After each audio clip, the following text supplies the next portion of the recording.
আমার অনুরোধ, শেষ সময়টা বাপ চাচা বয়স্করা সারাদিন তসবি পড়েন, জিকির করেন, সুবহানাল্লাহ, আলহামদুলিল্লাহ, আল্লাহু আকবার, লা ইলাহা ইল্লাল্লাহ, ইস্তিগফার পড়েন, আস্তাগফিরুল্লাহ আস্তাগফিরুল্লাহ, দুরূদ শরীফ পড়েন সাল্লাল্লাহু আলাইহি ওয়াসাল্লাম। দেখবেন আমলনামায় নেকি ভারী।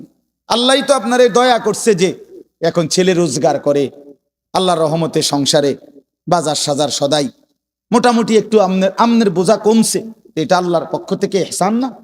তা আপনি এখন এই সময়টা কাজে লাগান। আল্লাহ আপনার একটু সুযোগ দিছে, আমনে দিয়ে বইয়ে বইয়ে কাল সাদোয়ানে গপ মারেন, এটা কেমন অভ্যাস?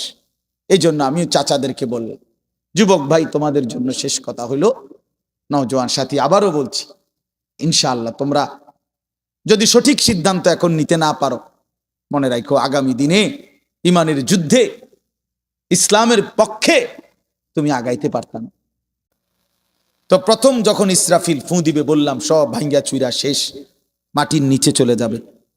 দ্বিতীয়বার আবার আল্লাহ তাআলা একটা নির্দিষ্ট সময় পরে আল্লাহ বলবেন আবার ফু দাও। তো আবার ফু দিলে ইসরাফিল জমিনে আবার ভূমিকম্প শুরু হবে। এবার জমিনের তলদেশে ওই আদম আলাইহিস সালাম থেকে নিয়ে এই পর্যন্ত কিয়ামত পর্যন্ত যত কিছু মাটির নিচে সব মাটির উপরে উঠে আসবে। যত কিছু বুঝেন নাই, মানে শুধু মানুষ না, যত কিছু, যত মাটি ছাড়া যত কিছু একে সব উপরে আসবে। হীরা মণি মুক্তা, স্বর্ণ রৌপ্য, টাকা পয়সা, ধন দৌলত, অর্থ সম্পদ সব। হ্যাঁ, এটাই হাদিস। সব মাটির উপরে উঠবে। ইজা জুলজিলাতিল আরদু জিলজালাহা, আল্লাহ বলেন দ্বিতীয় ফুৎকারে যখন জমিনে ভূমিকম্প হবে, ওয়া আখরাজাতিল আরদু আসকালাহা, জমিন তার তলদেশ থেকে সব কিছু উপরে উঠাই দিবে। উপরে উঠাই দিলে আশ্চর্যের কথা হইল, নবীজি বলছে টাকা পয়সা, অর্থ সম্পদ, স্বর্ণ রৌপ্য এগুলো কথা বলবে। বিশ্বাস করে এগুলো কথা বলবে। কি কথা বলবে? সমস্ত নাফরমান পাপীদেরকে, এই অবৈধ সম্পদ উপার্জনকারীদেরকে ডাক দিবে। হাদিসে আছে, নবীজি বলছে এই টাকা পয়সা, অর্থ সম্পদ মাটির উপরে স্তূপ, স্বর্ণরৌপ্য, হাসরের মাঠ, তো এরা ডাকবে। স্বর্ণই ডাক দিবে আর কি, রৌপ্যের খনি ডাক দিবে, এই না সারেক, সোর তুই কই, এদিকে এদিকে এদিকে, এই ডাকাত এদিকে, সুদখোর, হারামখোর, কিস্তিখোর এদিকে, তোর বহুত টাকা দরকার ছিল, এখন নে যা লাগবে এখন নে, হারামখোর এখন নে। হ্যাঁ হ্যাঁ, হাদিস, এটা আমি জলজ্জন্ত হাদিস, তাফসীর ইবনে কাসির আছে, এভাবে ডাক দিবে।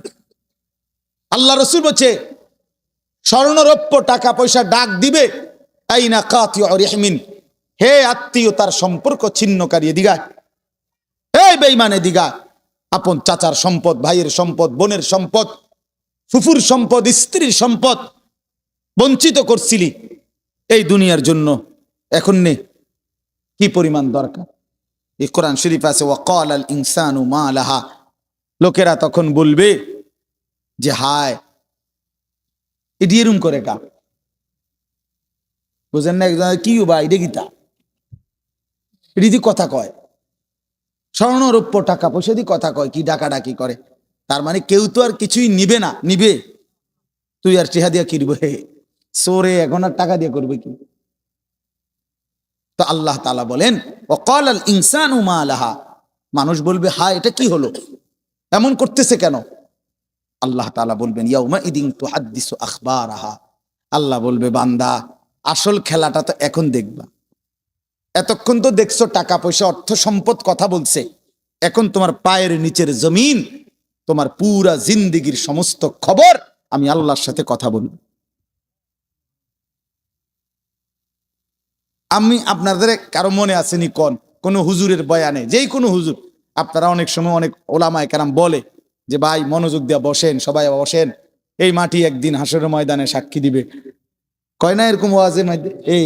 এই যে কোরআন শরীফের আয়াত, এই মাটি একদিন সাক্ষী দিবে যে মাওলা আমি মাটির উপরে রাত গভীরে আপনারই বান্দা আপনার কালাম, আপনার কোরআন, আপনার বন্ধুর হাদিস শুনেছে, এক ফোঁটা চোখের পানি ফেলছে, আপনারে ভয় করছিল, ভয় করছিল, জাহান্নামকে ভয় করছিল। ইয়াউমাইদিন তুহাদ্দিসু আখবারাহা, আল্লাহ বলে জমিন সব বলে দিবে। রাত গভীরের তাহাজ্জুদের সেজদার কথাও বলবে, রাত গভীরে মোবাইলের উলঙ্গ ছবি দেখার কথাও যুবক বলবে, মদের আড্ডা জুয়ার আড্ডার কথাও বলবে। যে বোন অন্যায় ভাবে ভিন পুরুষের সাথে সম্পর্ক রাখছে, তার হারাম সম্পর্কের কথাও জমিন বলে দিবে।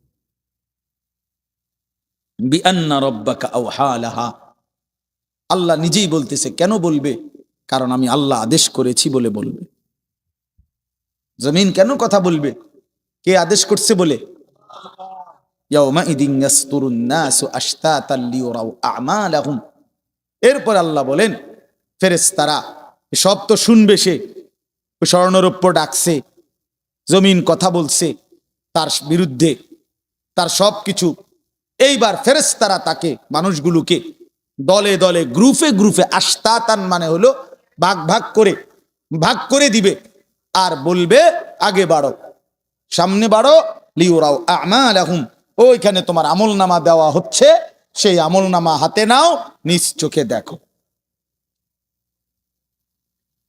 নিজ চোখে কি দেখো? তখন সে দেখবে। তো কি দেখবে আমলনামাতে? এই আল্লাহ বলতেছেন ফামান ইয়ামাল মিসকালা যাররাতিন খায়রান ইয়ারাহ ওয়া ইয়ামাল মিসকালা যাররাতিন শাররান ইয়ারাহ। নবীজি সাল্লাল্লাহু আলাইহি সাল্লাম বলছে আল আয়াতুল জামিআতুল ফাযা, অনন্য ব্যতিক্রম ধর্মী কোরআনের পূর্ণাঙ্গ অর্থবোধক, মনে হয় যেন পুরা কোরআন, পুরা দিন, পুরা ইসলাম, আল্লাহ রসুলের সমস্ত কথাকে একসাথে ঢুকাইয়া ফেলছে এই একটা কথা। কোনটা? এই কথা। এটা যেন এক বোতলের মধ্যে সাগর ঢুকাইয়া ফেলছে। আল্লাহ বলছে বান্দা শোনো, আমলনামা হাতে নিলেই তুমি নিজ চোখে দেখবা তোমার জিন্দিগির এক বিন্দু ভালোটাও, এক বিন্দু মন্দটাও। মিসকালা যাররাতিন খায়রা, মিসকালা যাররাতিন শাররান ইয়ারা। এক বিন্দু, এক নিঃশ্বাস, এক সেকেন্ডের, এক পলকের, এক মুহূর্তের, অথবা মুহূর্তের লক্ষ ভাগের এক ভাগের এক জাররা লা ওয়াজনা লাহু, একেবারে সামান্য। এই একদম সামান্য, যা তুমি ভালো করেছো তাও দেখবা, যা মন্দ করেছো তাও দেখবা। কাফা বিনাফসিকাল ইয়াউমা আলাইকা হাসিবা, তোমার হিসাবের জন্য তুমি যথেষ্ট, তুমি নিজেই বুঝবা। ওই দেখবেন আপনার এয়ারপোর্টের মধ্যে লেখা থাকে, বিভিন্ন জায়গার মধ্যে এরো চিহ্ন দিয়া লেখাই থাকে, ডান বাম, টয়লেট, মসজিদ, অজুখানা দিয়ে রাখে না। তো এবারে তো নিজেই বোঝে যে হেন দিয়া বাথরুম, হেন দিয়া অজুখানা, হেন দিয়া মসজিদে ঢোকানোর জায়গা। তো আল্লাহ তাআলাই বলবেন বান্দা আমলনামা হিসাব করে তুমি বুঝবা তুমি কি জান্নাতের দিকে যাইবা না জাহান্নামের দিকে যাইবা। তুমি টের পাইবা, তোমার ফয়সালা তুমিই করতে পারবা। কাফা বিনাফসিকাল ইয়াউমা আলাইকা হাসিবা, তোমার হিসাবের জন্য তুমি যথেষ্ট। অতএব রাত গভীরে কষ্ট করছেন, সবাই বসছেন, আমার ওই প্রিয় মোহাম্মদ, ওই যে বহুত মহব্বত করে এই মাহফিলের ডেট নিছে অনেক আগে। তো আমারও আসার সুযোগ হইল, আমিও আসলাম। আমার অনেক মহব্বতের সাথীরা, বন্ধুরা আসছে। আপনাদের জন্য আমি দোয়া করি, আপনারাও আমার জন্য দোয়া করবেন। সবাই মিলে ভালোবেসে, ভাই আমার শেষ কথা এটাই, বয়স্ক বাবা চাচারা, আপনারা আপনাদের এই শেষ সময় কবরের ফিকির করেন। বিড়ি সিগারেটের অভ্যাস যাদের, ছেড়ে দেন বাবা, আমার অনুরোধ, রাগ হইয়েন না। আপনি হিম্মত করলে পারবেন চাচা। বিড়ি সিগারেট আগুন কোনো মানুষের প্রিয় হইতে পারে না। 2 নাম্বার, না ঠিক কইও না, রাখো। বিড়ি সিগারেট দুর্গন্ধ কোনো সুস্থ স্বাভাবিক পেশাব পায়খানার দুর্গন্ধ কোনো স্বাভাবিক মানুষের প্রিয় হইতে পারে না। ঠিক বিড়ি সিগারেটও দুর্গন্ধ কোনো মানুষের, স্বাভাবিক মানুষের কাছে পছন্দনীয় হইতে পারে না। এটা আপনার অসুস্থতা, আপনার এটা অসুস্থতা, আপনার মানসিক বিকৃতি এটা। নাহলে আপনি দুর্গন্ধকে নিয়ে প্রতিনিয়ত নাকে মুখে ঢুকাইতেছেন, আগুনকে প্রতিনিয়ত নাকে মুখে ঢুকাইতেছেন, এটা তো অগ্নি পূজকের চিহ্ন হইতে পারে, ইমানদারের চিহ্ন হইতে পারে।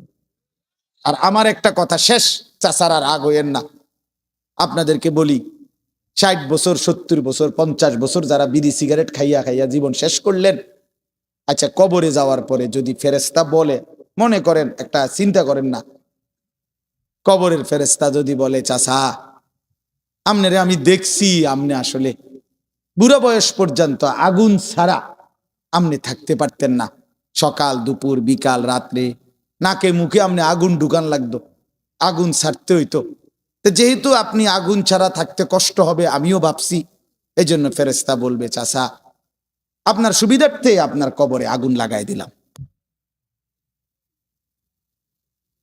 যেহেতু আপনি আগুন ছাড়া থাকতে কি হবে কষ্ট, এটা মনে করে।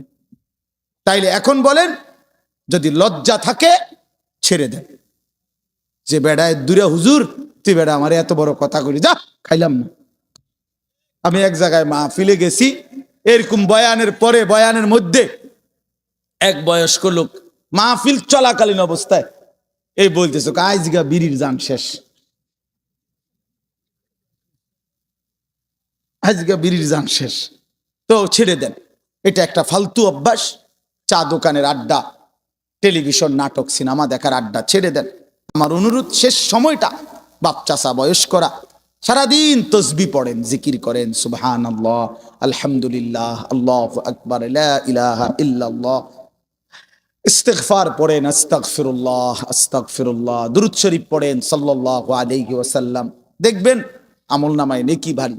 আল্লাহই তো আপনারে দয়া করছে যে এখন ছেলে রোজগার করে, আল্লাহর রহমতে সংসারে বাজার সাজার সদাই মোটামুটি একটু আমনের বোঝা কমছে, এটা আল্লাহর পক্ষ থেকে ইহসান না? তা আপনি এখন এই সময়টা কাজে লাগান, আল্লাহ আপনার একটু সুযোগ দিছে, আপনি দিয়ে বইয়ে বইয়ে কাল সাদোয়ানে গপ মারেন, এটা কেমন অভ্যাস? এই জন্য আমি চাচাদেরকে বললাম, যুবক ভাই তোমাদের জন্য শেষ কথা হইল, নওজোয়ান সাথী আবারও বলছি, ইনশাআল্লাহ তোমরা যদি সঠিক সিদ্ধান্ত এখন নিতে না পারো, মনে রাখো আগামী দিনে ইমানের যুদ্ধে ইসলামের পক্ষে তুমি আগাইতে পারতাম। যদি তুমি চরিত্রহীন হও, নষ্ট হও, নারী, নেশা, মদ, জুয়া, মোবাইলের অশ্লীলতা, বেহায়াপনা, এটাই যদি তোমার জীবন হয়, এজন্য আমি হাত জোর করে অনুরোধ করলাম, তোমরা নওজোয়ান সাথী নামাজ পড়ো, পারবা, তুমি হিম্মত করলেই পারবা, ইনশাআল্লাহ তুমি চেষ্টা করলেই পারবা। তুমি যদি সিদ্ধান্ত নাও, এবছর আমার মাহফিল ছিল নভেম্বর মাসে চট্টগ্রাম সন্দ্বীপে, একটা দ্বীপ এলাকা, স্পিডবোট দিয়া বঙ্গোপসাগর পার হইয়া যাইতে হয়, প্রতি বছরই আমি যাই সেখানে। গত বছর 4-5টা ছেলে স্কুল কলেজ পড়ুয়া, ওরা সিদ্ধান্ত নিছিল তাদের এলাকায় তারা ফজরের নামাজের সময় তাদের বন্ধু বান্ধবদেরকে উঠাবে ফজরের জামাতে জন্য। ছেলেগুলো আমার এবার মাহফিল করছে, তারা ফজরবাদ মাহফিল, তাকে মাহফিলে হয়েছে ফজরবাদ, মানে আমি রাতে যে প্যান্ডেলে ওয়াজ করছি ওই প্যান্ডেল তারা আবার হ্যাগোর থেকে কইয়া লইছে ফজরের পরের জন্য, বুঝছিনি? মানে এইটাই হ্যাগো প্যান্ডেল, তবে হ্যাগো মাহফিল হবে কখন? ফজরবাদ, ফজরবাদ। তো আমি তো রাত্রে ওইখানে থাকতে হয়, কারণ রাতে স্পিডবোট দিয়ে আসা যায় না, সিস্টেমে থাকতে হয়। ফজরবাদ তারা আমগরে শুনাইছে আমার সামনাসামনি, যে এই 4-5টা ছেলে একটা বছর মেহনত করে আল্লাহর দয়ায়, যুবক কি না পারে আলহামদুলিল্লাহ, 4,500-এর মতো ছেলে, তাদের হিসাবে এখন কিশোর তরুণ যুবক প্রতিদিন ফজরের নামাজ জামাতে পড়ে। কি গণ রফিক ভাই, কি আজীব কথা, বলেন কি ফিকির? তাহলে এক নওজোয়ান হিম্মত করলে অনেক কিছু করতে পারে। এই সমাজে যদি ছেলেগুলো নিয়ত করে ঘরে ঘরে মদ জুয়া ঢুকাই দিবে, পারবে। যুবক চাইলে এটাও পারবে, যুবক চাইলে চরিত্রহীনতার সয়লাভ ভাষায় দিতে পারবে। আবার যুবক যদি চেষ্টা করে তাইলে প্রতিটা ঘরে ঘরে আল্লাহর কোরআনও পৌঁছায় দিতে পারে।